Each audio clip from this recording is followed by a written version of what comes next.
오늘 이번 한 주 우리에게 주시는 하나님의 말씀은 누가복음 7장 1절부터 10절까지 말씀입니다. 귀한 말씀 저와 여러분들이 교대로 봉독하도록 하겠습니다. 제가 먼저 봉독하겠습니다. 예수께서 모든 말씀을 백성에게 들려주시기를 마치신 후에 가버나움으로 들어가시니라.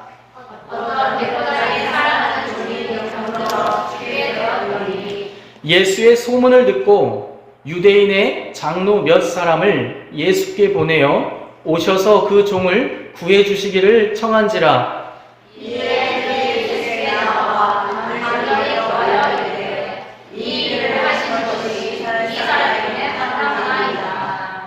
그가 우리 민족을 사랑하고 또한 우리를 위하여 회당을 지었나이다 하니 예수께서 함께 가실새 이제 그 집이 멀지 아니하여 백부장이 너희를 보내어 이르되 주여 수고하시지 마옵소서 내 집에 들어오시면 나는 감당하지 못하겠나이다.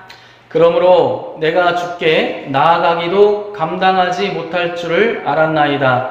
말씀만 하사 내 하인을 낫게 하소서. 나도 남의 수하에 든 사람이요 내 아래에도 병사가 있으니 이더러 가라 하면 가고 저더러 오라 하면 오고 내 종더러 이것을 하라 하면 하나이다. 예수께서 들으시고 그를 놀랍게 여겨 돌이키사 따르는 무리에게 이르시되 내가 너희에게 이르노니 이스라엘 중에서도 이만한 믿음은 만나보지 못하였노라 하시더라. 오늘 어떤 사람들이 집으로 돌아가매 종이 이미 다 있었더라. 아멘. 저희는 이런 마음으로 하나님의 말씀을 받습니다. 주의 말씀은 내 인생의 빛이십니다. 주의 말씀은 내 삶을 변화시킵니다. 주께서 말씀하신 대로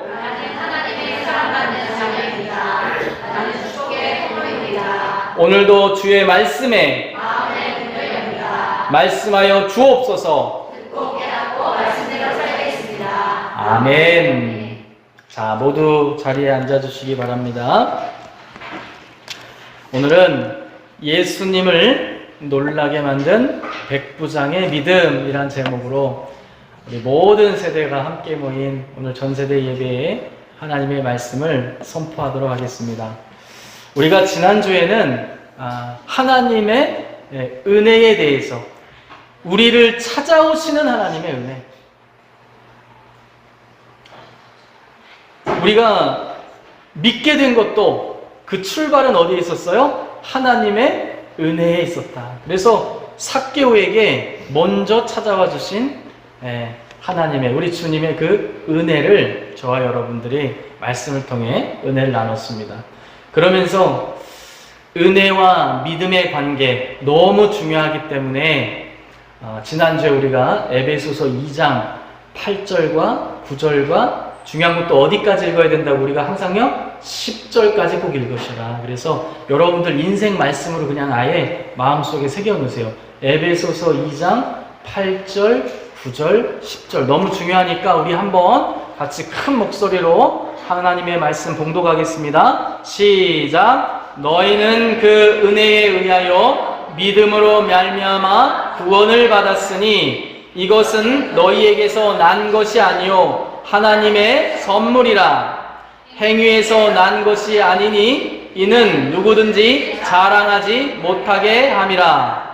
우리는 그가 만드신 바라 그리스도 예수 안에서 선한 일을 위하여 지으심을 받은 자니 이 일은 하나님이 전에 예비하사 우리로 그 가운데서 행하게 하려 하심이니라. 아멘.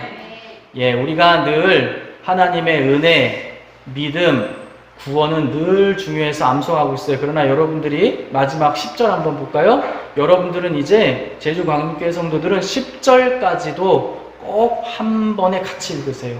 우리의 신앙의 끝이 어디까지 가야 되느냐, 어디까지 닿아야 되느냐, 우리가 구원받은 것을 기뻐하고 확신하는 정도에 머무르지 말고 여러분들이 그 확신을 가지고 신앙인으로서 예수 안에서 선한 일을 하는 단계까지 여러분들이 나아가시기를 주님의 이름으로 축원드립니다. 아멘.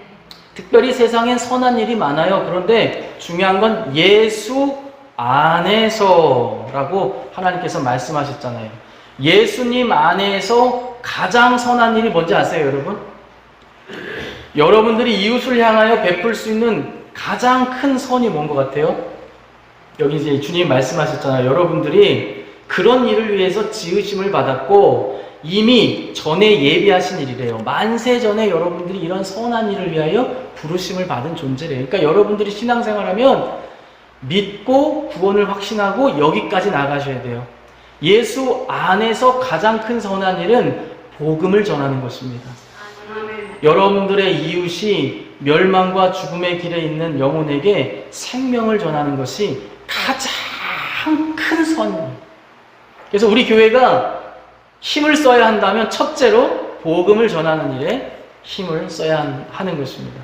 그래서 여러분들이 신앙생활은 은혜, 자 한번 뒷장 넘겨볼까요? 자, 은혜, 믿음, 구원, 행위까지 가라. 그래서 여러분들이 이렇게 나아가시기를 다시 한번 힘주어 권면드립니다. 자, 그렇다면 지난주에 찾아오신 하나님의 은혜를 나눴다면 우리가 구원받기 위해서는 무엇을 통해 구원받는 거예요? 믿음을 통해서 구원받는 거예요. 믿음이 그렇게 중요한 거예요. 그래서 어떤 분은 설교할 때 믿음은 만능 키다 이렇게 설교하신 분도 있어요. 우리 다음 장 한번 볼까요?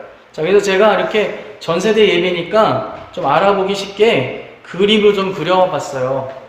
잘 안 보일 수도 있는데, 자, 우리 주님의 구원의 이 울타리로 우리가 들어가야 되는데 이 구원의 울타리로 들어가는 입구가 문으로 탁 막혀 있는 거예요.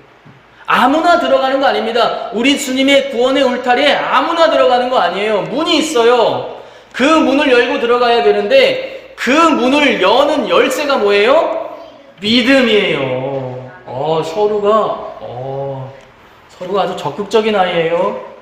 어제도 저한테 카톡을 보내서 막 수련회, 목사님, 언니 오빠들은 물놀이도 있는데 왜 우린 없죠?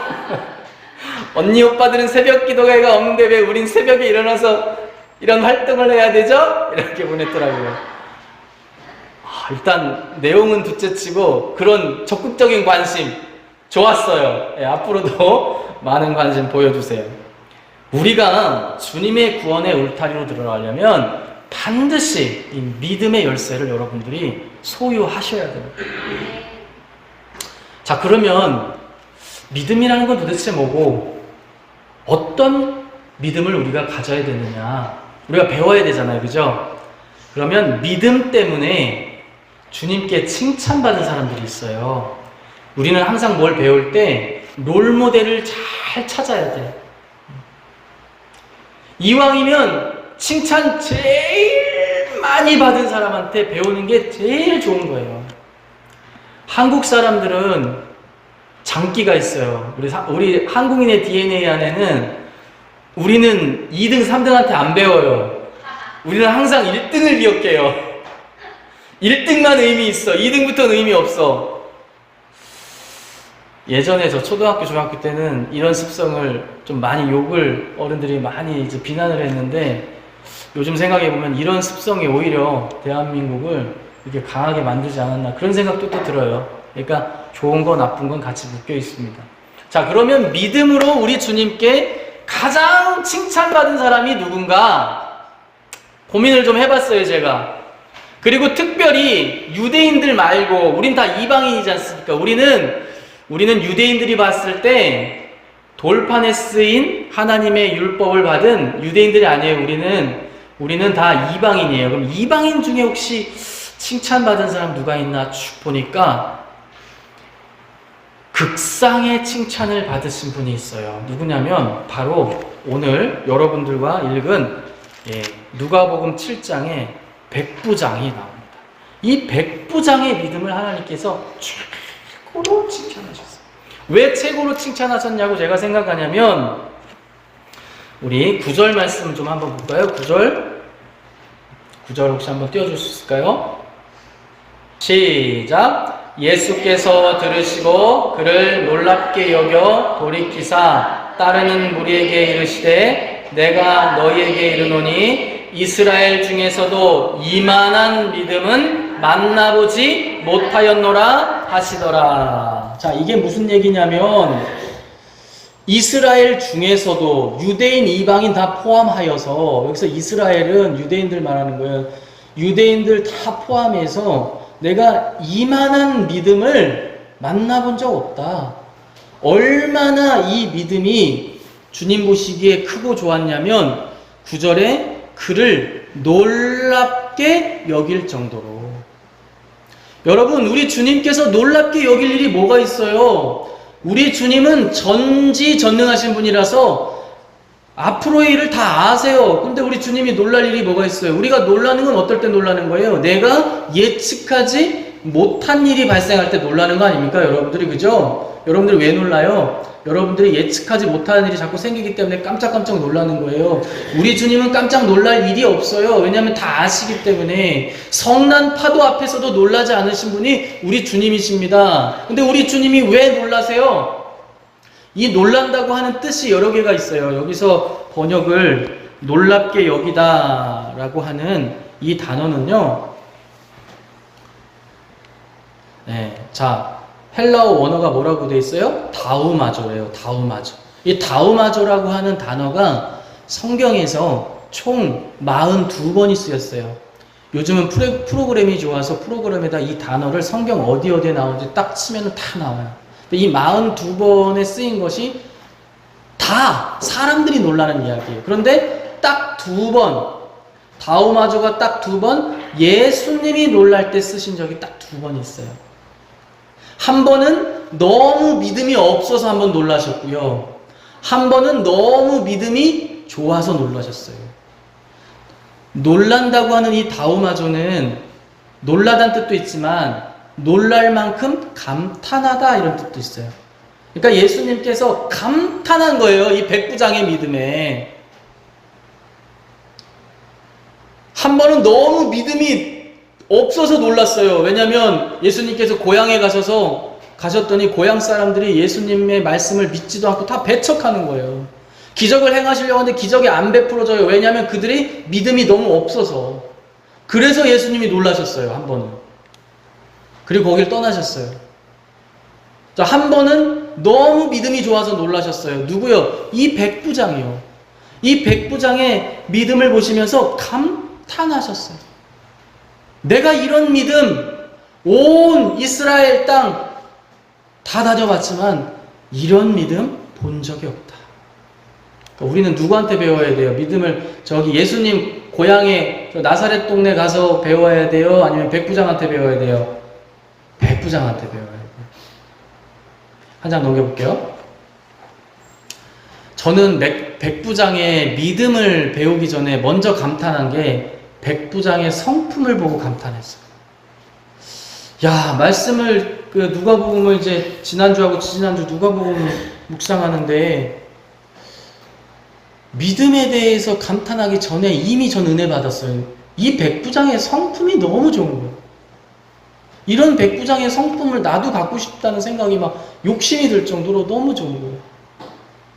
왜냐하면 이 백부장은요, 자신이 부리는 이 성경에 보면 누가복음에 보면 종이라고 번역이 되어 있는데, 우리는 종하면 한국 사람들은 조금 어떤 이미지가 있냐면 조금 그래도 살만한 사람이라는 느낌이 들잖아요. 여러분, 종하면 우리 조선시대에 좀 품삯도 좀 주고 뭔가 이렇게 인격적인 대우도 받을 것 같고 좀. 근데 사실 이 둘로스라고 하는 단어는 그냥 노예예요. 노예.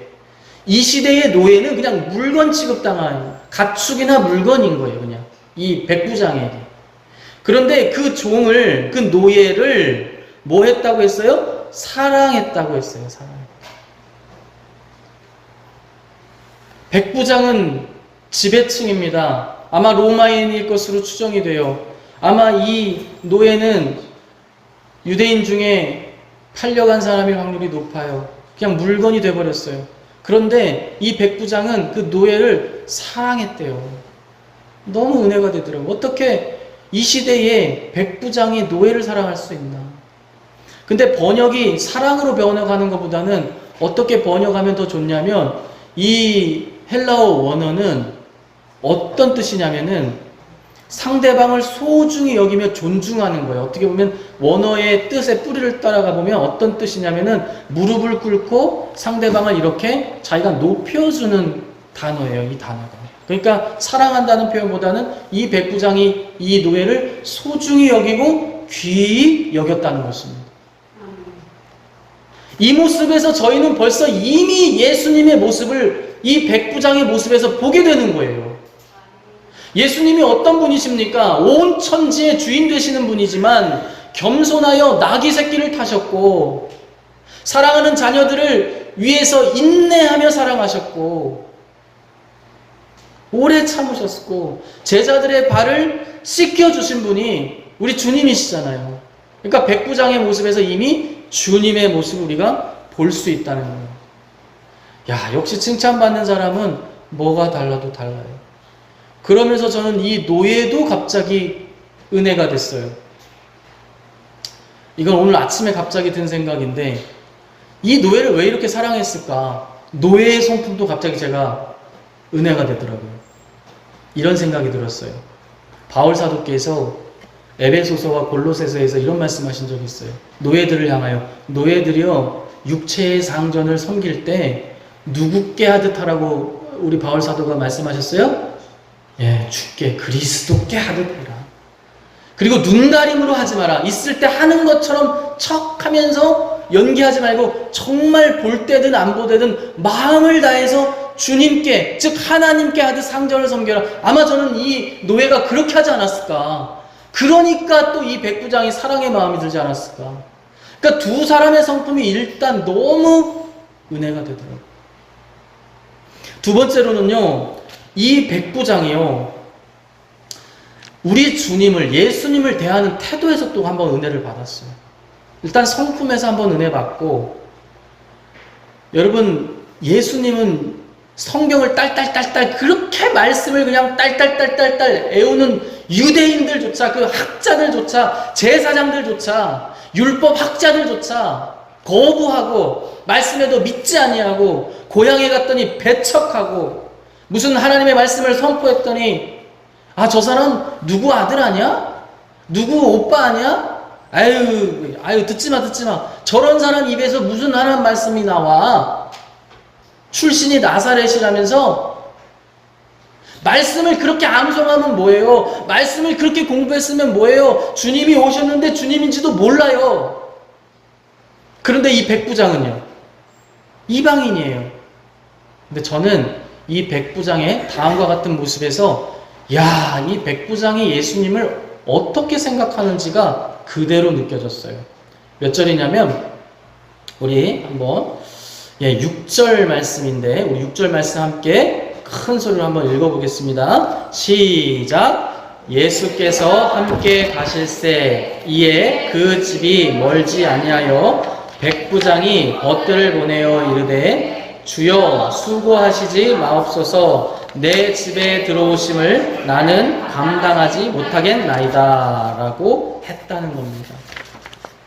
자, 이제 주님께서 이 백부장의 종을 고쳐주기 위해서 거의 다 오셨어요. 근데 다른 사람들은 우리 주님 못 만나서 한다리거든. 우리 주님 손 한번 못 잡아서 한다리거든. 근데 이 백부장은 친히 다시 사람을 보내서 주님, 우리 집까지 오실 수고하지 마세요. 왜냐하면 왜가 중요한 거예요. 이렇게 얘기하고 있어요. 내 집에 들어오심을 나는 감당하지 못하겠나이다. 이게 원어를 조금 더 이렇게 분석을 해보면 또 보수적인 번역서들을 보면 킹제임스 버전 같은 경우는 이렇게 번역했어요. 내 지붕 아래에 들어오심을 내가 감당할 자격이 없나이다. 이렇게 하나의 단어가 더 첨언이 돼 있어요. 무슨 얘기냐면 지금 이 백부장은 예수님이라고 하는 그 존재 자체가 자기에게 오고 있는데 내가 주님을 만날 자격도 안 되는 사람이다. 이렇게 고백하는 거예요. 같은 이치로 내가 주님께 가고 싶어도 나는 주님께 나아갈 감당할 자격도 안 되는 사람입니다 라고 말하고 있다는 거예요. 그리고 그가 예수님을 뭐라고 불렀어요? 주여라고 부르고 있다는 겁니다. 이 주여가 퀴리오스, 절대적인 권위에 있는 사람을 부를 때, 유대인들은 퀴리오스를 신을 부를 때, 하나님 부를 때 퀴리오스라고 부릅니다. 그러니까 지금 이 얘기는 뭐냐면 이 백부장은 예수님을 지금 어떻게 대하고 있는 거예요? 절대자 하나님으로 지금 두려움으로 대하고 있다는 거죠. 유대인들과 너무 다르잖아요. 우리는 이 백부장의 믿음을 배우기에 앞서 백부장의 성품과 우리 주님을 대하는 태도를 먼저 우리가 배우기를 주님의 이름으로 축원드립니다. 특별히 오늘 다음 세대들이 이렇게 앉아있는데 저는 여러분들이 예배드리러 나오면서 이 백부장과 같은 마음으로, 백부장이 왜 그렇게 하나님을 만나는 것을 자격도 없다고 생각했을까? 거룩하신 하나님 앞에 설 때에 자기가 죄인이라는 사실을 아마 깨닫지 않았을까? 그러니까 납작 엎드려서 주님을 저는 만날 자격조차 안 되는 사람입니다라는 고백이 그의 입에서 터져나오고 있다는 것입니다. 여러분, 부활하신 주님을 베드로가 만났을 때 어땠어요? 감격해서 막 가서 부둥켜 안고 막 주님 얼싸안고 이게 아니에요. 거기에서 두려운 마음으로 엎드렸어요. 왜냐하면 이제 주님을 하나님으로 자기가 믿게 되니까 두려운 거예요. 이 죄 많은 인생이 하나님 앞에 서게 되다니 하면서 그냥 납작 엎드렸어요. 저는 우리 다음 세대 친구들이 예배 드리러 나오면서 이런 마음으로 좀 나왔으면 좋겠어요. 여러분들이 예배당 가서 엎드려 있으라는 게 아니라 정말 내가 거룩하신 하나님 앞에 이런 모습으로 서도 되나 하는 마음으로, 여러분들이 두려운 마음으로 그 경외심을 갖고 주님 앞에 서시기를 주님의 이름으로 축원드립니다. 이제 제일 중요한 거, 그의 믿음은 어떤 믿음이었는가? 자, 혹시 다음 장부가 있나요? 예, 7절과 8절에서 이렇게 그는 어떤 믿음을 가졌냐면 주님께서 말씀만 하셔도 말씀하신 대로 그대로 될 것으로 믿었다는 것입니다. 사랑하는 성도 여러분, 특별히 다음 세대 여러분들 하나님께서 이 성경을 통해 기록하신 모든 말씀이 여러분들의 인생 가운데 분명하게 이루어지고 성취될 줄로 믿으시기를 주님의 이름으로 축원드립니다. 특별히 구원에 관하여. 여러분, 우리 주님께서 말씀을 통해 우리가 눈으로 확인할 수 있는 이 성경의 기록을 통해 여러분들을 믿을 때에 구원하시겠다라고 말씀하셨다면 이 백부장처럼 믿음을 가지고 하나님이 그렇게 말씀하셨으니 정말 나의 행위와 나의 모든 그동안의 죄를 보지 아니하시고 예수님을 믿는 그 믿음을 보시고 구원해 주실 것으로 믿으시라는 것입니다. 그걸 믿을 때에 정말 그와 같은 역사가 여러분들 삶 가운데 찾아오게 된다는 것입니다. 백부장은 참 복된 인생이에요. 군인 생활을 하면서 우리가 그렇잖아요. 여러분 모두가 각자의 인생이 있어요. 근데 저는 그런 생각해요. 여러분들이 하는 모든 일들 가운데 하나님을 더 깊이 만날 수 있는 저는 그런 환경과 요소들이 다 숨겨져 있다고 생각해요. 저는 수의사를 하면서 뭘 배웠냐면은 제사할 때 어떤 심정으로 제사하는지 좀 깨닫게 됐어요. 이 백부장은 군인이었기 때문에 하나님이 말씀만 하셔도 군대에서조차도 인간 사회에서조차도 상사가 뭘 말만 해도 다 이루어지는데 우리 하나님, 전지전능한 하나님이신 예수님께서 말씀하면 당연히 이루어질 거라고 믿었다는 것입니다. 여러분들이 하시는 일들 가운데 속에서도 하나님께서 그 일하는 가운데 하나님께서 말씀하시기를 주님의 이름으로 축원드립니다. 여러분들이 그런 믿음을 가지게 되면 이제 어떤 역사가 일어나느냐? 이제 우리가 믿음하면 가장 중요한 게 히브리서 11장 1절이에요. 이것도 여러분들이 많이 암송하는 말씀입니다. 우리 다음 세대 여러분들 좀 힘을 내세요. 이게 마지막 PPT예요. 저 집중해서 제일 중요한 게 결론이기 때문에 여러분들이 하나님의 말씀이 그대로 이루어질 것으로 믿으시면 그 믿음은 히브리서 11장 1절 한번 같이 한 절이니까 크게 읽어볼게요. 시작. 믿음은 바라는 것들의 실상이요 보이지 않는 것들의 증거니. 여러분들이 하나님의 말씀을 그대로 될 것으로 믿으면 그 믿음이 실상과 증거가 되어준다는 겁니다. 특별히 구원에 있어서 어떻게 이것이 작용할 거냐면, 실상과 증거라고 하는 이 단어는 법적인 용어예요. 법적인 용어. 실상은 뭐냐면 법적인 용어로서 소유 증서를 말해요. 그러니까 여러분들이 어떤 땅이나 집을 소유하고 있다는 걸 어떻게 증명해요? 여러분들에게 땅을 안 사봐서 모르겠구나. 우리 어른들 증서를 주잖아요. 증서를 줘요. 땅 문서를 딱 준단 말이에요. 권리증을 딱 줘요.